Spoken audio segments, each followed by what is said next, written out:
Hello friends, जैसा कि आप जानते ही हैं आजकल बारिशों का मौसम चल रहा है और प्लेन्स में या बड़े बड़े शहरों में, मेट्रोपॉलिटन सिटीज, बड़े बड़े शहरों में क्या होता है जब लगातार बारिश होती है तो कैसा माहौल बन जाता है, उसके ऊपर ये पैराग्राफ है। तो इसकी हेडिंग है इंसेसेंट रेन्स। Incessant rains.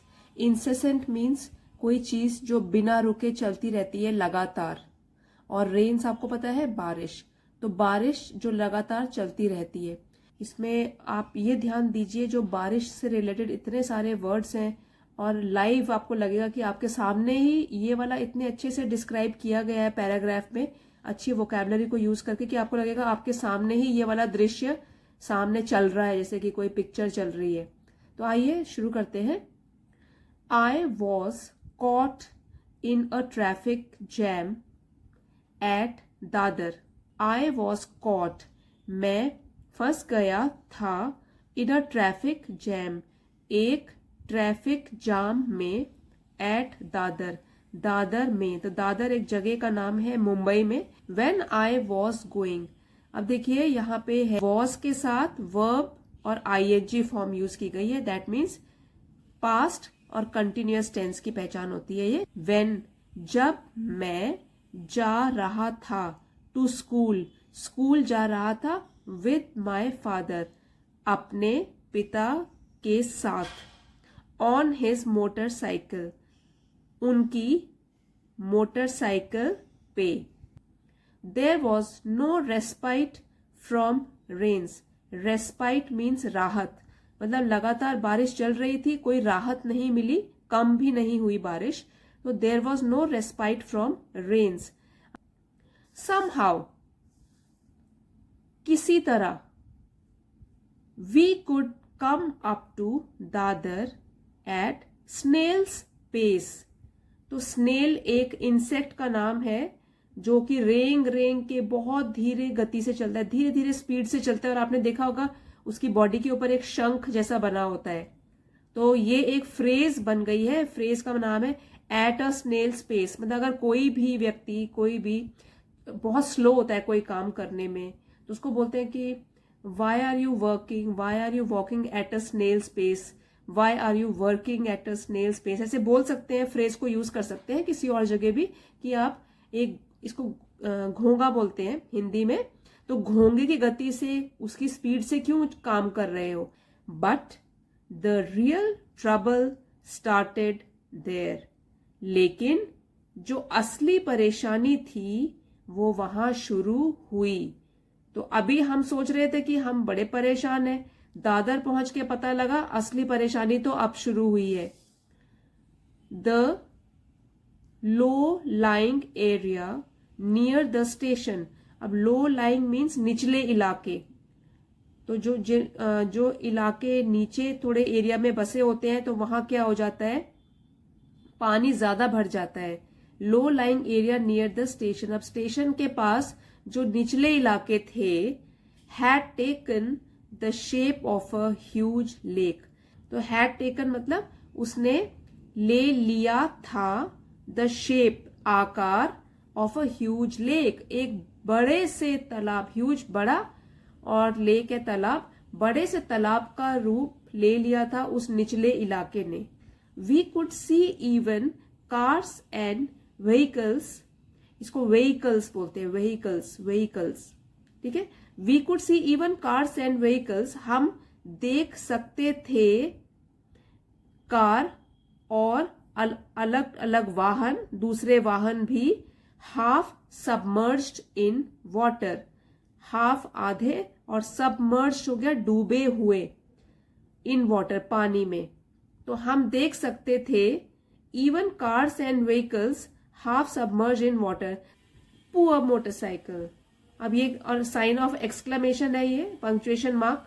तो जैसे ये हम बोलते हैं बेचारी मोटरसाइकिल, तो इंटरजेक्शन का ये एक पहचान होती है। जैसे कि अपने इमोशंस व्यक्त करते हैं जब हम दूसरों के सामने, तो हम साइन ऑफ एक्सक्लेमेशन बोलते हैं, इसको वो लगाते हैं, बोलते भी इस तरीके से, पुअर मोटरसाइकिल, बेचारी मोटरसाइकिल। जब इतने बड़े बड़े वाहन ही डूबे हुए हैं तो इसका क्या होगा, ये तो एक छोटी सी मोटरसाइकिल है। Father took the plunge। अब देखिए ये एक बहुत अच्छी फ्रेज है। इस वाले पैराग्राफ में बहुत सारी फ्रेजेस हैं जो मैं आपको बता रही हूं, जैसे एट अ स्नेल्स पेस, ये हमने किया अभी, ठीक है। और अब ये है टेकिंग द प्लंज। प्लंज का मतलब होता है वैसे डुबकी लगाना, बट यहाँ पे टेकिंग द प्लंज जो फ्रेज है उसका मतलब होता है काफी सोच विचार के बाद एक कठिन फैसला लेना। तो फादर ने क्या किया, बहुत सोचा अब मैं क्या करूं, तो उन्होंने ही टुक द प्लंज, तो उन्होंने काफी सोच विचार के बाद ये कठिन निर्णय ले लिया। और क्या था वो निर्णय, and soon the motorcycle started disappearing, कि हम चलते हैं, हम आगे बढ़ते रहेंगे, लेकिन हुआ क्या, soon the motorcycle started disappearing, क्योंकि पानी इतना ज्यादा था तो जल्दी ही जो मोटरसाइकिल थी वो गायब होने लगी, गायब होना शुरू हो गई, क्योंकि वो बहने लग जाएगी, पानी का बहाव इतनी तेज है और इतना ज्यादा है। There was utter chaos, chaos, ठीक है, वहां क्या था, अटर केओस।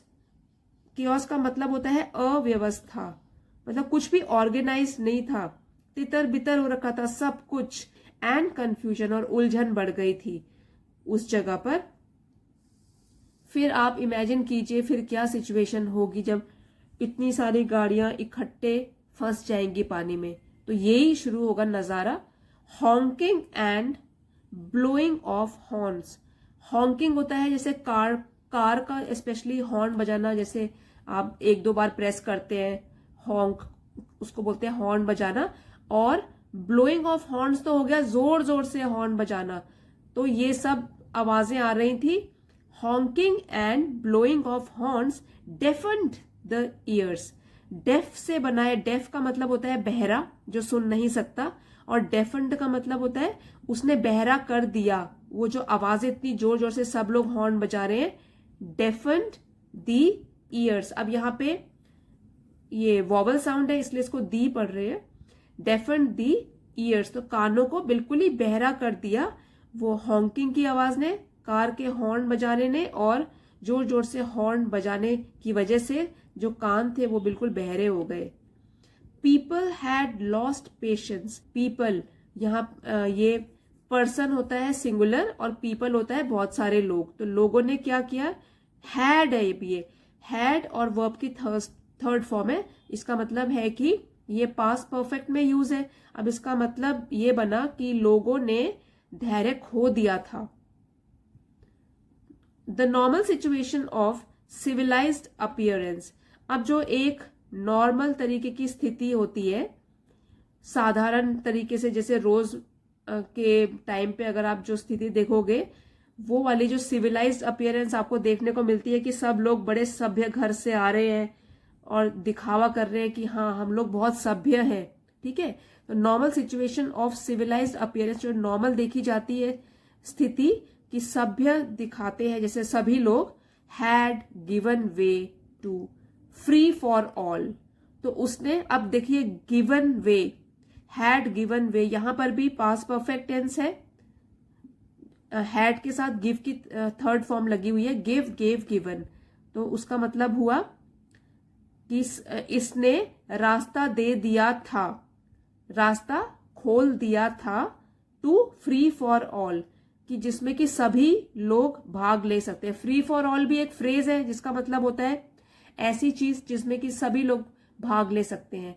और यहाँ पे क्या हो रखा है, सिचुएशन कैसी बन गई है, फ्री फॉर ऑल, जिसका जो मन कर रहा है वो करो, अव्यवस्था बढ़ गई है। और हैड गिवन वे भी एक अच्छी सी फ्रेज है कि ये जो सिविलाइज्ड अपीयरेंस है, सभ्य दिखना जो होता है, वो उसने रास्ता खोल दिया था, रास्ता दे दिया था फ्री फॉर ऑल सिचुएशन के लिए। तो क्या क्या कर रहे हैं लोग, टॉन्टिंग, ताने मार रहे हैं एक दूसरे को, टॉन्टिंग मीन्स ताने मारना। अब्यूजिंग, गाली गलौज करना, गालियां देना एक दूसरे को, abusing. And calling names, it means बुरे शब्द या अपशब्द बोलना एक दूसरे को। ताने मार रहे हैं एक दूसरे को, गालियां दे रहे हैं और बुरे शब्द बोल रहे हैं। Father realised that we had only one option. अब मेरे पिता ने रियलाइज किया, समझा, वे समझ गए। ये वर्ब की सेकेंड फॉर्म यूज की गई है, तो पास्ट इंडेफिनिट में है ये कि फादर समझ गए थे that we had only one option, कि हमारे पास सिर्फ एक विकल्प बच गया था। अब we had only one option, एक ही विकल्प बच गया था। The motorcycle's engine had stopped, तो ये अपॉस्ट्रोफी बोलते हैं इसको, पंक्चुएशन मार्क को, जिसका मतलब होता है बिलोंगिंग बताता है कि पोजेशन बताता है। जैसे कि मोटरसाइकिल का इंजन, तो वो रुक गया। अब इतने पानी घुस गया होगा मोटर में, तो मोटरसाइकिल का इंजन जो है वो रुक गया। No amount of kicking and cursing came to help. अब जब ऐसी सिचुएशन हो गई तो फादर भी क्या हुए, गुस्सा हो गए, पिताजी गुस्सा हो गए। नो अमाउंट ऑफ किकिंग, अब वो किक मार के स्टार्ट कर रहे थे मोटरसाइकिल को और बुरा भला भी कह रहे थे मोटरसाइकिल को। तो यहाँ एक तरीका है बोलने का, no amount of kicking and cursing came to help. तो जितना भी हमने किक मारा और बुरा भला कहा मोटरसाइकिल को, वो बिल्कुल भी उससे मदद नहीं मिली। ठीक है। The engine refused to start, तो जो इंजन है मोटरसाइकिल का उसने शुरू होने से मना कर दिया। तो ये तो सिर्फ मजाक में डिस्क्राइब किया गया है। तो इंजन स्टार्ट ही नहीं हुआ, engine refuse to start. To make matters worse it started raining again. अब जैसे स्थिति तो पहले से ही खराब है, लेकिन वो वर्स बन गई। अब देखिए ये है सेकंड फॉर्म, पहले है बैड, बैड मतलब खराब, वर्स उससे भी खराब, वर्स्ट WORST सबसे खराब। अब मामले को और भी खराब बनाने के लिए क्या हुआ, इट स्टार्टेड रेनिंग अगेन, फिर से बारिश होना शुरू हो गई। We were drenched to the bones, और हम लोग, ड्रेंच का मतलब होता है बिल्कुल भीग जाना। We were drenched to the bones, ये कहने का तरीका है कि हड्डियों तक पानी चला गया, इतना भीग गए हम बारिश में, और बहुत देर से तो हम पानी में ही खड़े हैं। तो we were drenched to the bones, हम लोग तो हड्डियों तक भीग गए थे। We pushed the bike to a repair shop, हमने किसी तरीके से धक्का मारा उस बाइक को और कहाँ पहुंचा दिया उसे, मरम्मत की दुकान पर, रिपेयर शॉप में उसको धक्का मार के बाइक को ले गए। फॉर्चुनेटली, फॉर्चून से बना हुआ है, फॉर्चून मीन्स किस्मत, फॉर्चुनेटली किस्मत से। It started working again, it motorcycle के लिए यूज किया गया है प्रोनाउन, कि मोटरसाइकिल जो है उसने फिर से काम करना शुरू कर दिया। We dropped the idea of going ahead, हमने, अब ड्रॉपिंग द आइडिया मतलब होता है कि छोड़ देना, किसी चीज का अगर विचार है वो छोड़ देना, ड्रॉप द आइडिया। हमने आगे बढ़ने का, आगे जाने का विचार छोड़ दिया। एंड थॉट, और सोचा, it would be wiser to return home, यह अच्छा होगा या इसमें बुद्धिमानी होगी, वाइज है तो इससे होगा वाइजर, लिखा हुआ है कि इसमें ज्यादा बुद्धिमानी होगी, आगे बढ़ने से अच्छा है कि हम घर की तरफ लौट जाए। It would be wiser to return home, इसमें बुद्धिमानी होगी कि हम घर वापस चले जाएं और वो स्कूल ना जाए, और आगे वैसे ही सिचुएशन बहुत खराब है। सो फ्रेंड्स, इस लेसन का PDF आपको चैनल की एलीट मेंबरशिप को ज्वाइन करके मिल जाएगा। अगर आप चाहते हो एलीट मेंबरशिप ज्वाइन कर सकते हो। और फ्रेंड्स, अगर आज का वीडियो आपके लिए जरा भी हेल्पफुल रहा है तो इस वीडियो को आप हाइप भी कर सकते हो, and like, share and subscribe. Thanks for watching, अगले वीडियो में मिलते हैं।